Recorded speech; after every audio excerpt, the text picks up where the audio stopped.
Hello दोस्तों, स्वागत है आपका हमारे यूट्यूब चैनल डियर टीचर्स पर। अगर आप हमारे चैनल पर पहली बार विजिट कर रहे हैं तो प्लीज़ चैनल को सब्सक्राइब करें और बेल आइकन को ज़रूर दबाएं, जिससे कि वीडियो के नोटिफिकेशन सबसे पहले आप तक पहुंचे। अगर आपको वीडियो अच्छा लगे तो प्लीज़ लाइक करें और शेयर करें। आज हम इस वीडियो में देखेंगे यूपी टेट जूनियर के पूछे गए प्रश्न पत्र में सामाजिक अध्ययन के 60 प्रश्नों को देखेंगे। तो आइए देखते हैं हम अपना पहला प्रश्न है हमारा, दीन इलाही की स्थापना किसने की थी? तो ऑप्शन है हमारा अकबर, हुमायूं, शेरशाह सूरी, मोहम्मद गजनवी। तो हमारा ऑप्शन सही हो जाएगा अकबर। अगला प्रश्न है, वैन सॉन्ग किसके शासनकाल में भारत आया था? तो जो वैन सॉन्ग था वो किसके शासनकाल में आया? तो वो हर्षवर्धन के शासनकाल में आया था। अगला प्रश्न है हमारा, निम्नलिखित बादशाहों में से किसे कलंदर कहा जाता था? तो इसका ऑप्शन सही होगा बाबर।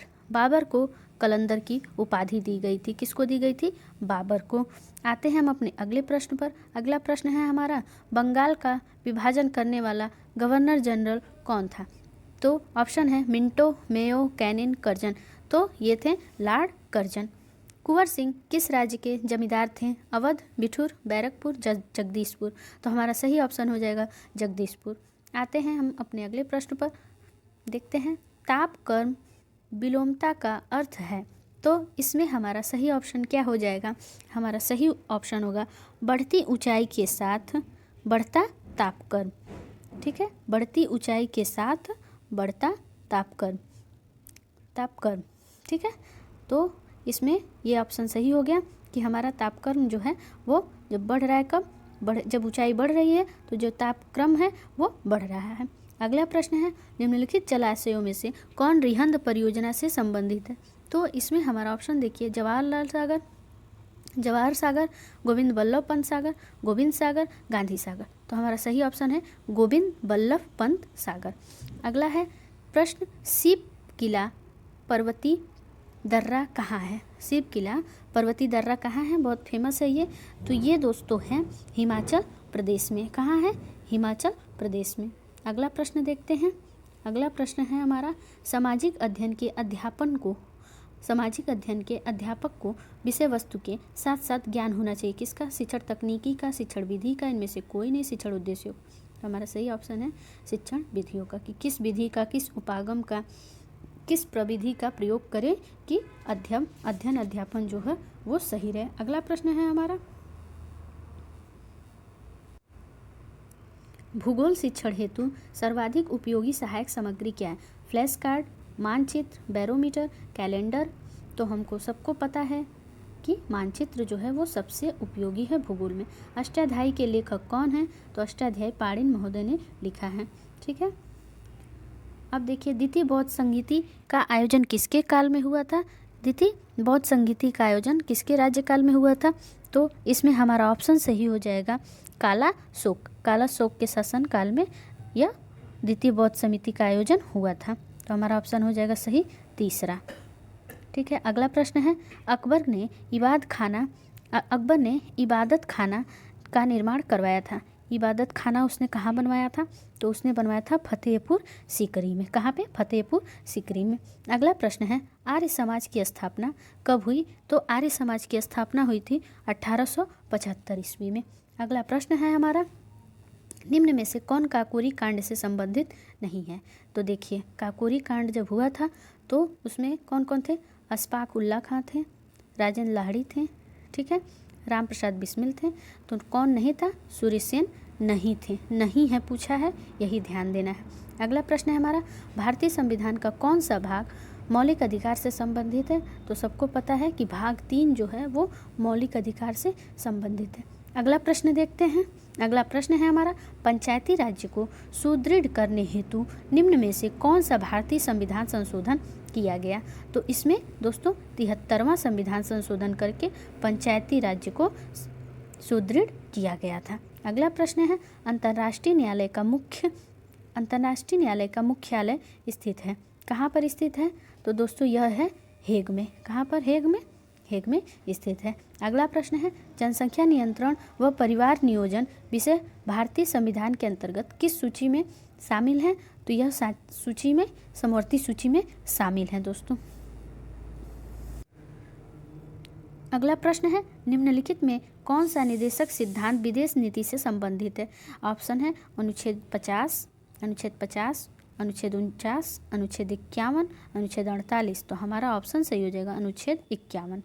अगला प्रश्न है हमारा, भिलाई इस्पात कारखाना कहाँ स्थित है? मध्य प्रदेश, झारखंड, ओडिशा, छत्तीसगढ़। तो हमारा इसमें सही ऑप्शन हो जाएगा छत्तीसगढ़। निम्नलिखित शैलों में से कौन सी अवसादी शैल का उदाहरण है? तो इसमें देखिए पूछ रहा है कि अवसादी शैल का उदाहरण है, तो देखिए संगमरमर तो नहीं है, ग्रेनाइट भी नहीं है, स्लेट भी नहीं है, हमारा सही ऑप्शन है सेल। अगला प्रश्न है, पूछल तारे की पूंछ की दिशा सदैव होती है, किधर होती है? तो देखिए यह होती है उत्तर पूर्व की ओर, कि सूर्य से दूर, कि सूर्य की ओर, दक्षिण पूर्व की ओर, कि उत्तर पूर्व की ओर। तो यह सूर्य से दूर होती है, ठीक है। अगला प्रश्न है हमारा, निम्नलिखित में से कौन भ्रंश से संबंधित है? तो देखते हैं इसमें हमारा प्रश्न का उत्तर क्या होगा। हॉन्गबैक, नतिलंब घाटी, ग्राबेन, समपनति। तो इसमें हमारा सही ऑप्शन हो जाएगा ग्राबेन। ग्राबेन जो है वो भ्रंश से संबंधित है। निम्नलिखित में से पूछ रहा है कौन उष्णकटिबंधीय मरुस्थल नहीं है, ठीक है। तो इसमें देखिए ऑप्शन दिया है गोबी, अरबिया, कालाहारी, अटाकामा, ठीक है। तो इसमें जो है हमारा सही ऑप्शन हो जाएगा गोबी मरुस्थल। यह जो है दोस्तों ठंडा मरुस्थल है। कैसा मरुस्थल है? ठंडा मरुस्थल है। अगला प्रश्न है हमारा, निम्नलिखित में से कौन सी शिक्षण सहायक सामग्री महाद्वीपों के आनुपातिक क्षेत्र एवं आकार को दर्शाने में सर्वाधिक उपयुक्त है? तो इसमें देखिए पूछ रहा है कि ग्लोब है, कि विश्व का मानचित्र होगा, कि इनमें से कोई नहीं, कि विश्व का राजनीतिक मानचित्र। पूछ रहा है कि आनुपातिक क्षेत्र एवं आकार को दर्शाने में सर्वाधिक उपयुक्त, तो इसमें ग्लोब ऑप्शन सही होगा। भूगोल शिक्षण की उपयुक्त विधि है। भूगोल शिक्षण की कौन सी उपयुक्त विधि होगी? सबको पता है भूगोल में भ्रमण विधि जो है वो सबसे उपयुक्त होती है। मानचित्र को समझने की सर्वव्यापी भाषा को समझा जा सकता है। कैसे समझा जाएगा? वर्णमाला के अक्षरों द्वारा, रूढ़ चिन्हों द्वारा, थीमेटिक मानचित्रों से, रेखा चित्रों से। तो देखिए रूढ़ चित्रों से जो भी चीज़ें हमको दर्शानी होती है, कुछ न कुछ उसका शेप या कुछ भी एक इमेज बना के उसको बता दिया जाता है कि यहाँ पर ये है और ये है, तो उससे वो पता चलता है, ठीक है। आते हैं हम अपने अगले प्रश्न पर। यू आकार की घाटी का निर्माण होता है। तो यू आकार की जो घाटी का निर्माण होता है वो हिम नदी द्वारा होता है। किसके द्वारा होता है? हिम नदियों द्वारा होता है। ऑस्ट्रेलिया की राजधानी कहाँ है? तो ऑस्ट्रेलिया की राजधानी है मेलबोर्न में। कहाँ पर है? मेलबोर्न में। अगला प्रश्न है हमारा 121। देखते हैं क्या है। पूछा है राजपूत पेंटिंग के लेखक कौन है? तो राजपूत पेंटिंग के लेखक हैं आनंद के कुमार स्वामी। कौन है? आनंद के कुमार स्वामी। लोक कला का संबंध किससे है? आधुनिक कला से, चित्रकला से, प्रागैतिहासिक कला से, क्षेत्रीय कला से। तो देखिए लोक कला यानी एक लोगों के बीच की, तो क्षेत्रीय कला क्षेत्र से आता है निकल के, तो लोक कला क्षेत्रीय कला से संबंधित हो गया। ज्यामिति डिजाइन कहते हैं। ज्यामिति डिजाइन किसको कहते हैं? वर्ग में बनी डिजाइन को, ज्यामिति आकारों से बनी डिजाइन को। इनमें से कोई नहीं, ज्यामिति आकारों को। तो इसमें हमारा सही आंसर हो जाएगा ज्यामिति आकारों से बनी आकृति को क्या कहा जाता है? ज्यामिति डिजाइन कहते हैं। अब देखिए पूछ रहा है एपड़ का संबंध किस राज्य से है? तो दोस्तों एपड़ का संबंध जो है वो उत्तराखंड राज्य से। कहाँ से है? उत्तराखंड से। हिंदुस्तानी संगीत में श्रुतियों की कुल कितनी संख्या मानी गई है? तो दोस्तों हिंदुस्तानी संगीत में श्रुतियों की कुल संख्या को 22 माना गया है। कितना माना गया है? 22। खेल दिवस कब होता है? सबको पता है खेल दिवस 29 अगस्त को होता है। आते हैं हम अपने अगले प्रश्न पर। अगला प्रश्न है हमारा योग के संबंध में प्रमुख ग्रंथ योग दर्शन के लेखक कौन है? ये भी सबको पता है, महर्षि पतंजलि जो हैं योग दर्शन के लेखक हैं। अगला प्रश्न है जीन नामक प्रोटीन किस फसल से संबंधित है? तो जो जीन नामक प्रोटीन है वो दोस्तों मक्का से संबंधित है, मक्का फसल से संबंधित है। तो हमारा पहला ऑप्शन सही हो जाएगा। गाय की कौन सी नस्ल दुकाजी उद्देश्य की है? तो गाय की जो है वो कौन सी नस्ल है? वो है थारपारकर, ठीक है। थारपारकर जो है वो गाय की दुकाजी उद्देश्य की नस्ल है, ठीक है। अगला प्रश्न है भारत को कुल कितने कृषि जलवायु क्षेत्रों में बांटा गया है? तो भारत को दोस्तों 15 कृषि जलवायु क्षेत्रों में बांटा गया। हमारा पहला ऑप्शन सही हो जाएगा। आते हैं हम अपने अगले प्रश्न पर। केसर प्राप्त किया जाता है, तो केसर किससे प्राप्त किया जाता है? देखिए, पुष्प वर्तिका से, बाह्य दलपुंज से, पत्ती से, कलिका से। तो पुष्प वर्तिकाग्र से जो है, ये वर्तिकाग्र होगा, वर्तिकाग्र से जो है केसर को प्राप्त किया जाता है। मानव शरीर में कुल कितनी पसलियाँ होती हैं? तो दोस्तों मानव शरीर में कुल 24 पसलियाँ होती हैं। ठीक है।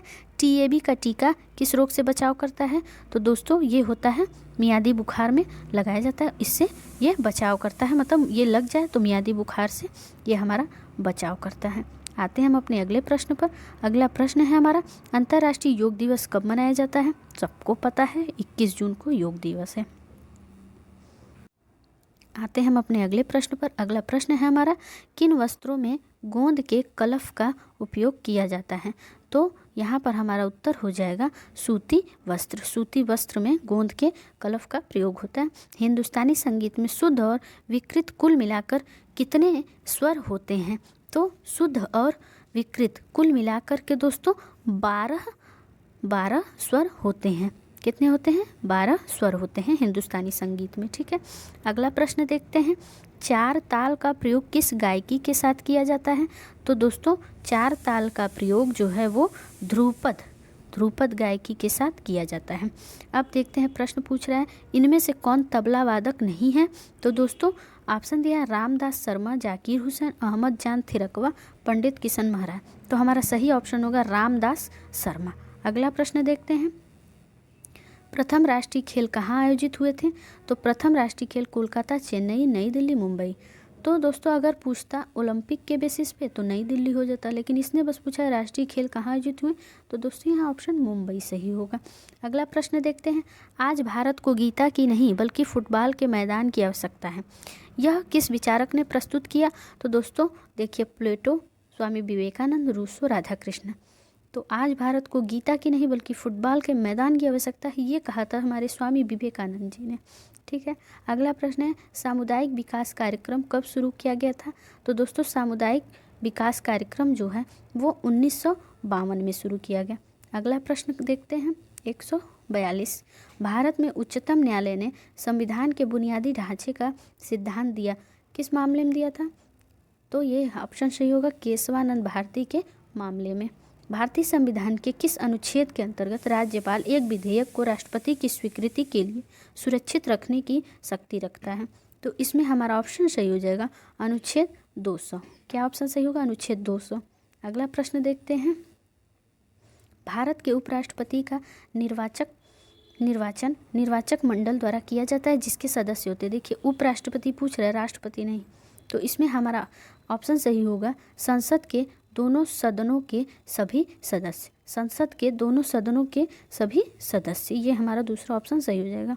पूछ रहा है कौन सा देश दक्षेस का सदस्य नहीं है? तो इसमें हमारा सही आंसर हो जाएगा जापान। क्या होगा ऑप्शन हमारा सही? जापान। अगला प्रश्न देखते हैं, केंद्रिक बीज की संतति है, तो इसमें हमारा सही ऑप्शन हो जाएगा, ऑप्शन दिया है हमारा प्रमाणिक बीज, पंजीकृत बीज और आधारी बीज, प्रजनक बीज। तो हमारा सही उत्तर हो जाएगा प्रजनक बीज। ये हमारा चौथा सही उत्तर हो जाएगा प्रजनक बीज। केंद्रीय औषधि एवं सुगंध पौधा संस्थान स्थित है, कहाँ पर स्थित है? तो भोपाल, लखनऊ, नई दिल्ली, हैदराबाद। तो हमारा सही आंसर हो जाएगा लखनऊ। कहाँ पर स्थित है? लखनऊ में। अब देखिए, मार्मलेड बनाने के लिए सर्वाधिक उपयुक्त फल कौन सा है? ऑप्शन है माल्टा, बेल, जामुन, केला। तो इसमें हमारा सही उत्तर हो जाएगा बेल। अब आते हैं हम अपने अगले प्रश्न पर। अगला प्रश्न है हमारा, केंद्रीय खाद्य प्रौद्योगिकी अनुसंधान कहाँ स्थित है? तो दोस्तों केंद्रीय खाद्य प्रौद्योगिकी अनुसंधान जो है यह कर्नाटक में स्थित है। ठीक है। जेली बनाने में किस परिरक्षक का प्रयोग होता है? ठीक है। प्रिजर्वेटिव पूछ रहा है कि क्या रहता है, तो सल्फाइड और का सल्फर डाइऑक्साइड होगा नहीं, पेक्टिन भी नहीं होना चाहिए। यहाँ पर शर्करा ही सही ऑप्शन होगा। यहाँ हमारा 60 प्रश्न, यहाँ हमारा सेशन समाप्त होता है। 60 प्रश्न कंप्लीट हुए। वीडियो अच्छा लगा हो तो please like, share and subscribe. मिलते हैं अगले वीडियो में कुछ महत्वपूर्ण प्रश्नों के साथ। तब तक के लिए धन्यवाद। Bye bye.